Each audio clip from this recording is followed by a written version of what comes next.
DreAllDay.com. You're now tuned in to the show where you learn the discipline to show up day after day to do the work, the confidence to put yourself out there boldly and authentically, and the mental toughness to continue showing up, doing the work, putting yourself out there, even when the success you've expected to achieve is yet to be achieved. And on top of all this, you get a huge dose of personal initiative. That is the go-getter energy that moves any one of us, including yourself, to go and make things happen instead of waiting for things to happen. And what we do is we put all of this together into one bundle, one package, one mindset, one method, one philosophy, one book, one daily masterclass, and a university now that is called, all of this is called, Work on Your Game.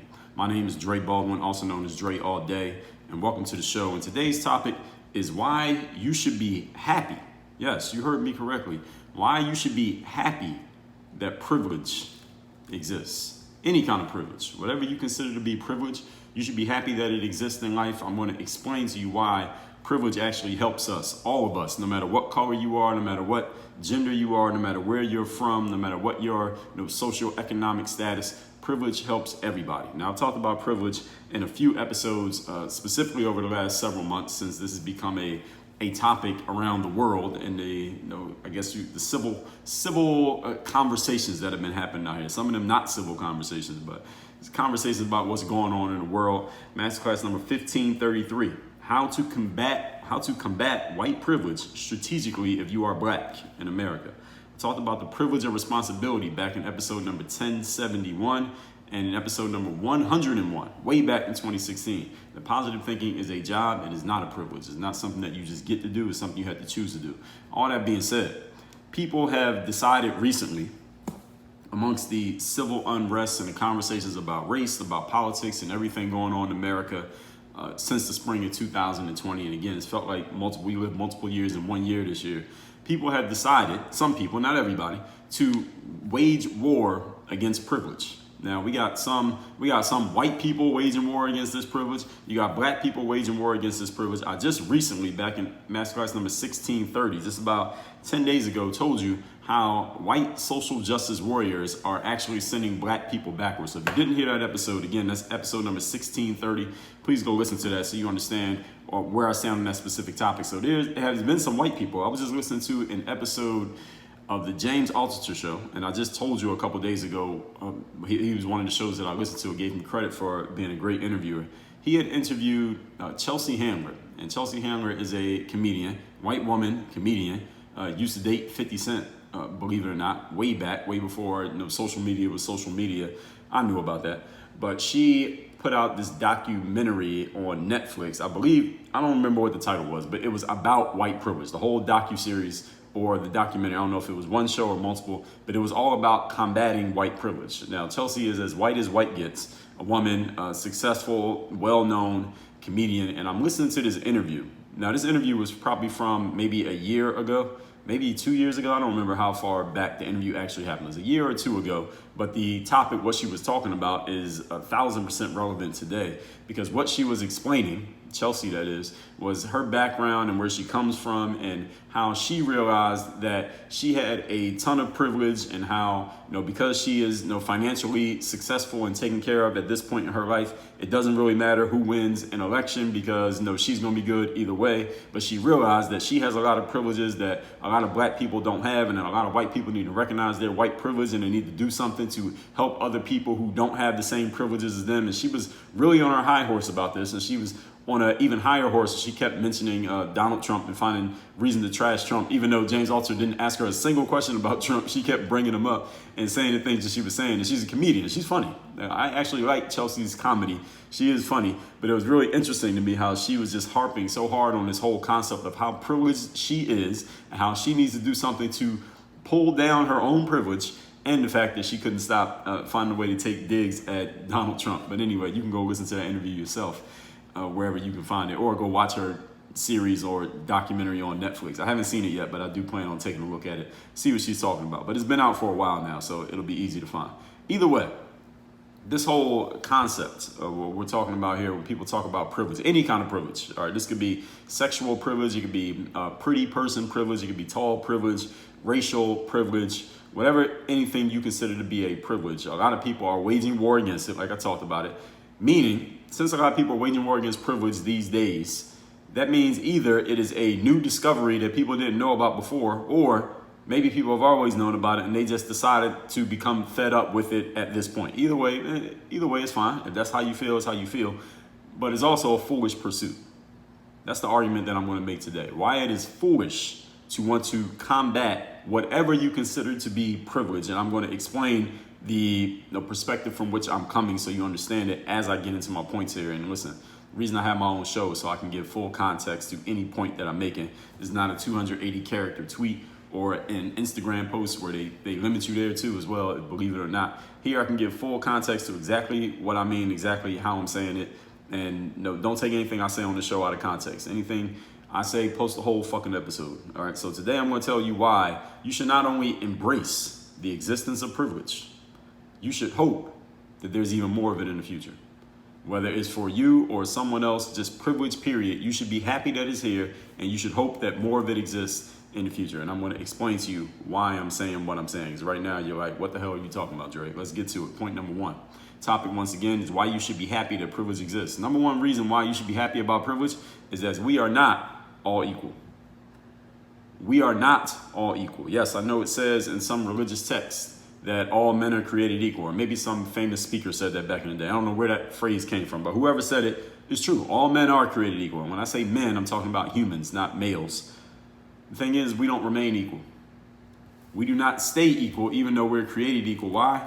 Because we make different choices. We all do different things. I told you in episode number 1305, all opinions are not created equally.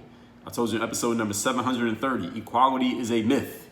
In episode number 1628, we discussed equal opportunity just a couple weeks ago. In episode 1622, I told you why equality is impossible. In episode 1619, and racial inequality is a fight that you can't win. We are not all equal. Of course, there are going to be differences amongst people. Of course, some people are going to have privileges that others don't.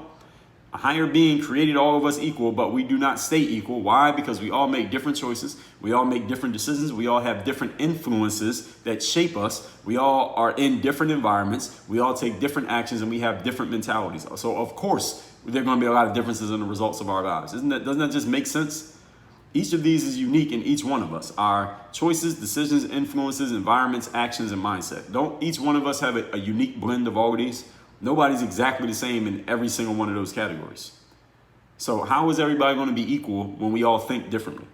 How is everybody going to be equal when we all take different actions and we make different decisions? We have different choices available to us, or at least what we believe is available to us or not available. We are influenced by different things. Me and you could read the same book and take completely different things from the same book. Why is that? Because we're different. We don't read things the same way. I don't perceive the same things that you perceive. I don't consider important the same things that you consider important. That's just how it is. We have different environments. I'm in a certain environment right now that allows me to wear a t-shirt and shorts every day, and it's still hot outside. You may be somewhere a t-shirt and shorts, you would get sick. We have different environments. We all come from different places, and we do different things. So of course, everybody's not going to be the same. Okay, so how are we going to be equal? It's a trick question. We will not be. Now, I'm just laying that first point there. This is a foundation for everything I'm going to say in the rest of this episode. Because remember what the topic is as we move on to point number two. Why you should be happy that privilege exists. So now that we know that we're not all equal, and I've explained to you or reminded you of why we can't possibly all be equal, because we have all these different environmental factors in our own lives and around us that are going to make us different. Understand this. Point number two. Privilege filters out the unqualified. This is what privilege does. It filters out people who are unqualified or unprepared or unready or just not the right fit for whatever situation, space, place, opportunity is going on. Let me explain to you what I mean. Ladies who listen to this show, if you have decided, based on your own personal judgment, which you are 100% welcome to have, if you decided that you only like dating tall guys, you only like guys who are at least 6 feet 3 inches tall, or 6 feet tall, or 5'11", whatever you consider to be tall, okay? You only like dating tall guys. Can a man who is short by your standards, can he, set up a protest of short men? Or can he, rally and, demonstrate in front of your house? Or can he, get an online petition going that will force you to give him and other short guys equal opportunity to date you? Of course not. Now, that doesn't make any sense, right? You have decided that you like what you like, and what you like are tall guys. So guess who has the privilege when it comes to dating you, or at least to be eligible to date you?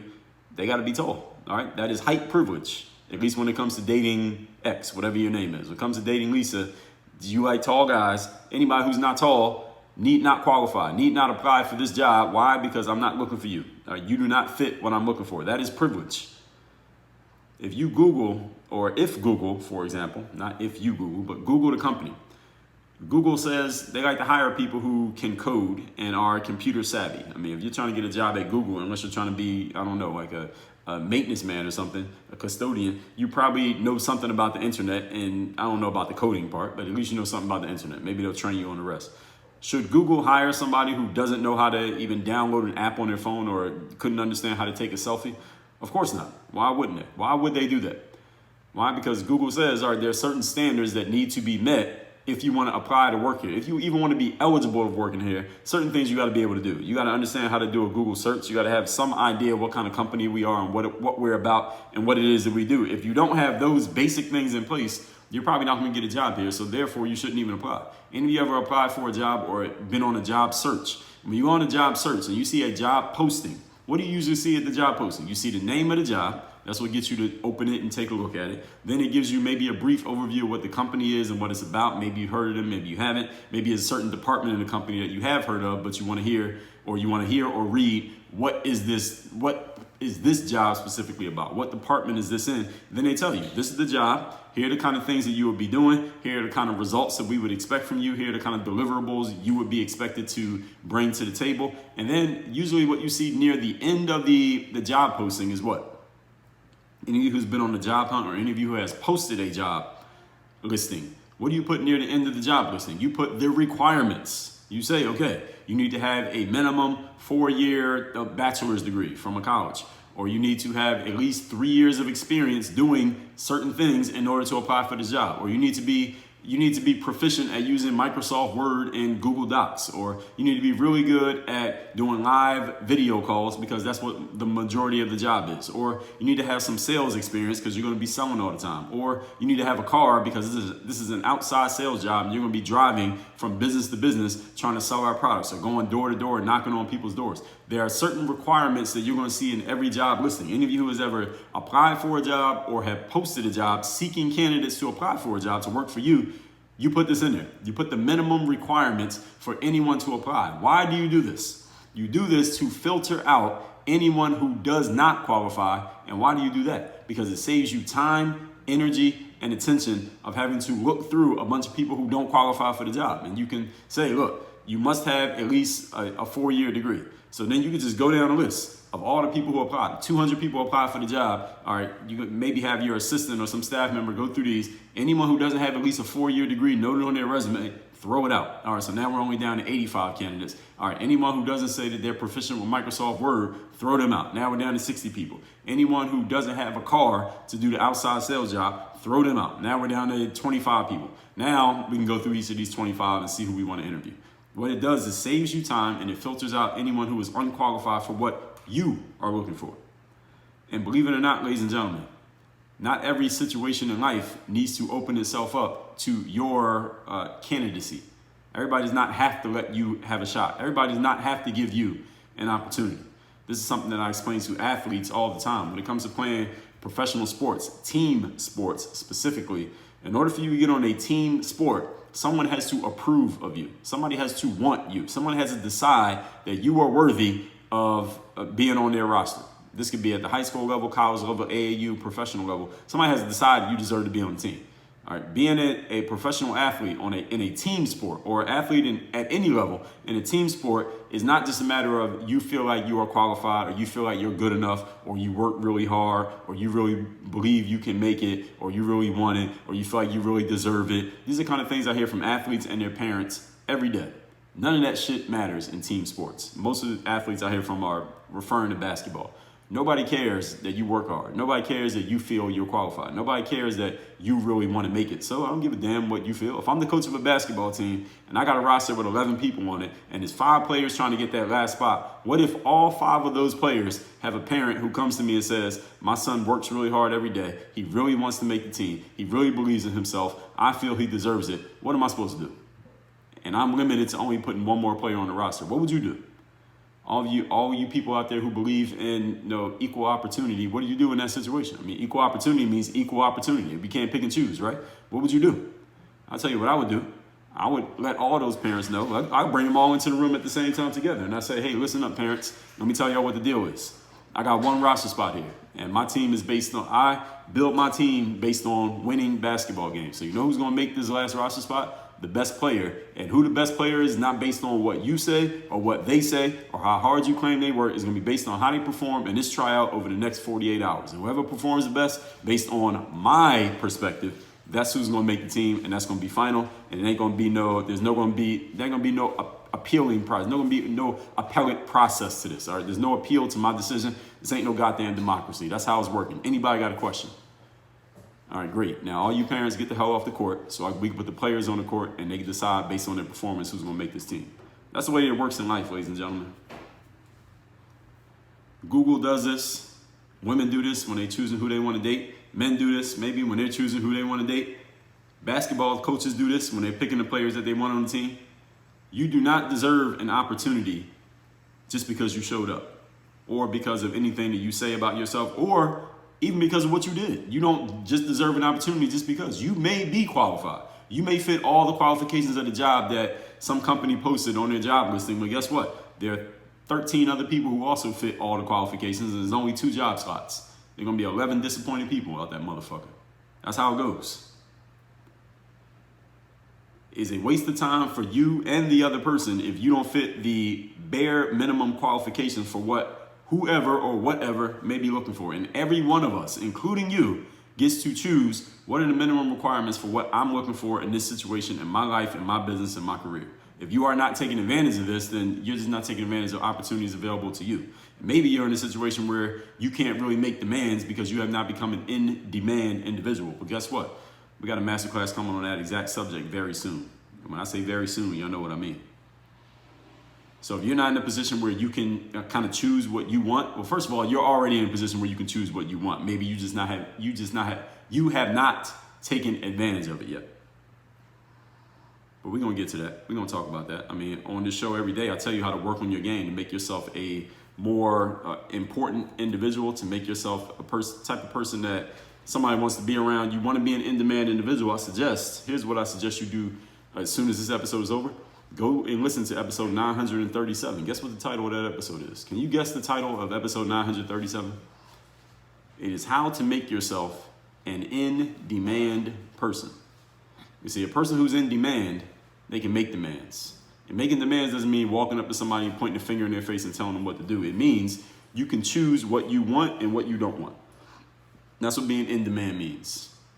And people who are in demand, they get to filter out the things that they don't want. If you find yourself being filtered a lot more than you're doing the filtering, that's because you haven't made yourself into much of an in-demand person yet. And that's why episode number 937, damn near 2 years ago, I told you how to make yourself an in-demand person. If you didn't know about it, you know now. I just told you. Go to dreallday.com/937. Listen to that masterclass. Enrich your life. Give you another example. We're still on point number 2. The topic here today is why you should be happy that privilege exists. Should the NBA, the New York Knicks, should they give guys who are 5'5" in the same opportunity, 5'5" with no athletic ability, the same opportunity to make the team they give some guy who's 6'9" with a 40-inch vertical? Probably not. Why? New York Knicks ain't got time to be going through all these candidates who do not qualify. You ain't making the team no matter what you do in practice. I don't care how bad you want it. What privilege does, ladies and gentlemen, is filter out people who simply are not going to make the cut anyway. Maybe you consider this to be unfair. All right, maybe you think it's not unfair. Maybe you're like, Dre, that's exactly right. You're taking the words right out of my mouth. Some of you are mad that I'm saying this right now. Let me tell you, either way, no matter how you feel, this is how life works. Now, if you want to go out and try to change this situation so that everybody gets equal opportunity, well, understand something.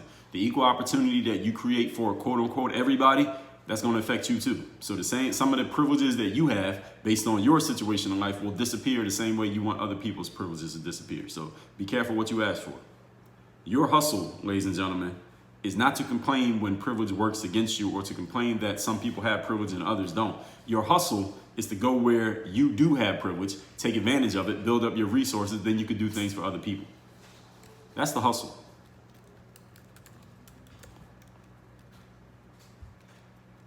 As I told you, in life, it is more important to be important than it is to be nice. I told you back in episode number 202, it is important to be important. I know the saying is it's nice to be important, but it's more important to be nice. Now that's bullshit. Somebody lied to you. Most important thing is to be important. All that being said, let's move on to point number 3. Today's topic is why you should be happy that privilege exists. Number 3, privilege saves us all a lot of time, money, attention, energy, and focus. The 5 forms of investment. It saves us all of those. Why? I just told you. So we don't have to give time, attention, energy, focus, or money to people or things or ideas or situations that are not going to make the cut no matter what they do, no matter what they want, because they simply don't qualify. That's just what the game is, ladies and gentlemen. What do you do for a living? Everybody who's listening to this right now, what do you do for a living? What is your job? Let me ask you a question. Should everybody get a fair shot at doing your job? If you're a lawyer, should I get a fair shot at arguing one of your court cases that you've been working on for the last 6 months? And you understand the law and the state in which you are legally qualified to practice law, should I get a fair opportunity at that? Of course not. Why? Because I don't qualify. I haven't done the work. There's a specific set of skills and mental makeup necessary for you to do the job that you do, and everybody does not deserve equal opportunity for that. Why? Because you earned that shit. You earned the opportunity to be in the position that you're in. Nobody else gets that. You have skills that other people don't have. You have done things that other people have not done. So, of course, you have some privileges that they ain't got. Or you may say, or you might be saying, Dre, well, what about privileges that I didn't work for? Privileges that I didn't really earn. They just kind of got handed to me by birthright. I'm a certain race. I'm a certain height. I'm from a certain place. My family set me up a certain way. Another person doesn't have that race, height, gender, color. Their family didn't set them up a certain way. What about those people? Well, my answer to that question is, what about them? That's my answer to the question. What about them? And let me answer the question. I answered your question with a question. Now let me answer my question with an answer. That's why people like me exist. That's why shows like this one exists, to help people understand that, yeah, sometimes in life, you're going to get dealt a hand that's not as good as somebody else's hand. But what did I just tell you? What did I just tell you in episode number 1579? Never look at the food on another man's plate. Just because somebody has some food that you don't have doesn't mean they owe you some of it. And it doesn't mean you should complain about the fact that you don't have the same food as other people. What you need to do is look on your own plate, decide what you like on that plate and eat it, decide what you don't like, throw it away, and then you come to this show, work on your fucking game, and then you can buy whatever kind of meals you want. That's the way it works. Privilege saves us all a lot of time so that we filter out those who don't qualify. That's what it is. Everybody does not get a fair shot because everybody don't have the same abilities. Everybody has not taken the same actions. Everybody don't have the same resume. I mean, we can agree to that, right? Here's the truth of life, ladies and gentlemen. Some people just ain't got it. Some people just won't have it. Some people are just in the situation that they're in. It's just the truth.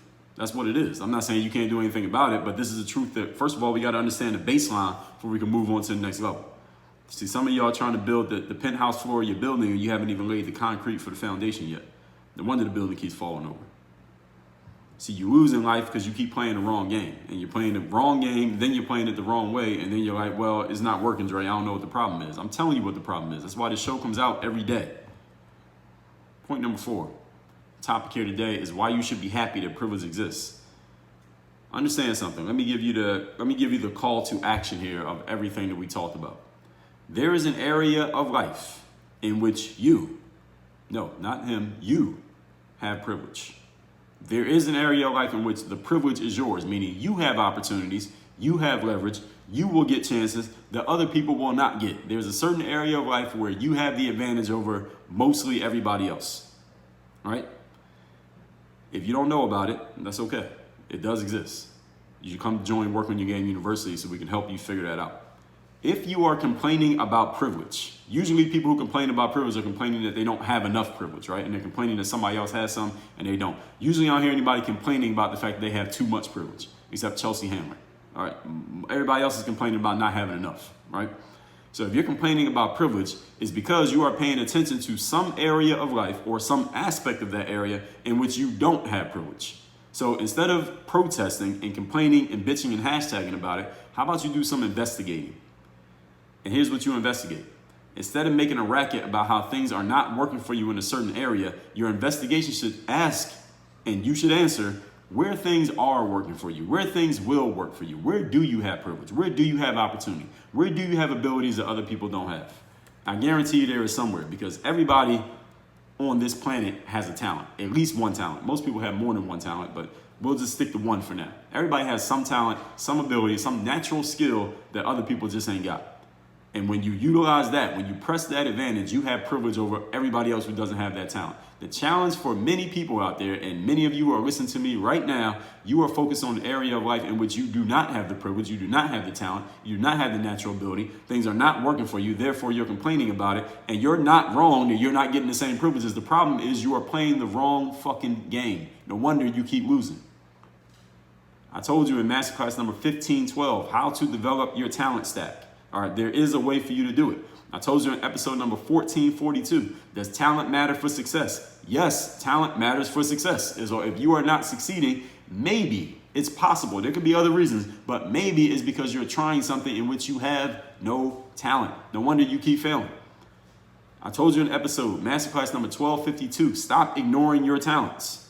In episode number 884, stop lying to yourself because you have no talent. In episode 728, you've been lied to. Hard work does not beat talent. I'll tell you one more. I got a whole bunch of these. Episode number 722, how to exploit all of your talents. So listen, I want to make sure I'm being really clear, especially those of you who are relatively new to listening to this show. I will never, ever, ever point out an issue or challenge or weakness or just something you need to accept about life that puts you in or points out, I'm not putting you anywhere, but points out some disadvantageous position that you were in without also telling you how to fix it. I just told you how to fix it. If you feel like you're not getting the right success in the right place, it may be a chance that you're not exploiting your talents. You're not leveraging your advantage. I just gave you 9 different episodes where I told you how to do it. I'm never going to leave you hanging with, now what do I do? I'm not going to leave you hanging, just tell you what the problem is and then not tell you how to fix it. I'll always complete the circle. Okay? So you start here, listen to this show and the episodes that I'm referring you to. Then we get you into Work on Your Game University. We got levels for everybody. We got something for everybody. And that's where you can work with me and learn from me and ask me questions and communicate with me directly, one-on-one, in groups, and with the community. Not just with me, but with other people who are like-minded, who are serious about working on their game, who can help you. They understand this philosophy the same way that you do, and they can help you work on your game the same way you can help them. That's what we're doing here. I mean, is that a good proposition that I'm making for you or no? So investigate where you have opportunity, where you do have things working for you, where you do have privilege and an advantage, and that's where you need to set up shop. All that said, let's recap today's class, which is why you should be happy that privilege exists. Point number 1, we are not all equal. Okay, this is a baseline point. A higher being created us all equal. Allegedly, we don't stay equal. Why? Because we all make different choices, different decisions, have different influences, different environments, different actions, and different mindsets. Each of these make us unique in all different ways, so how are we all going to be equal? It's a trick question, it's impossible. Number 2, privilege filters out people who are unqualified. If a woman only likes to date tall men, does she give equal opportunity to short guys? Of course not, because she already decided she wants to date tall guys. If Google says you need to know about Google to work here and you know nothing about the internet, should you apply for a job at Google? If you want to, are you going to get it? Probably not. Why? Because they already said this is what they want. Privilege filters out people who are unqualified. Do 5'5" Asian guys who can't jump get tryouts with the New York Knicks? No. Why? Because basketball teams know what they want and you ain't it. That's just the deal. Number 3, privilege saves us all a lot of time, money, attention, energy, and focus. The 5 forms of investment covered in episode number 609. Whatever you do for a living, there are certain skills and actions and requirements that you fulfill in order to get that job. Does everybody have those? No. Could I do your job? Probably not. Why? Because I haven't done the work that you've done. Therefore, I don't deserve the same opportunity that you have. That is how it works, ladies and gentlemen. You might be losing in life, not because other people have privileges that you don't, but actually maybe that is the reason. And the reason is you're playing the wrong game. Instead of playing the game that will work for you, you're looking at the game that's working for them. Stop looking at other people's plates. And number 4, there's an area of life in which you do have privilege. And if you're complaining about privilege, it's because you're paying attention to some area in which you don't have it. No wonder that things aren't working. Instead of making a racket about what's not working for you, investigate where things would work for you, and you can set up shop there. And once you figure that out, and or if you want some help figuring it out, go to workonyourgameuniversity.com, and you can come right into the community. You can pose that question, and we will help you immediately. That's my absolute guarantee. You got my word on it. Work on your game. Dre, all.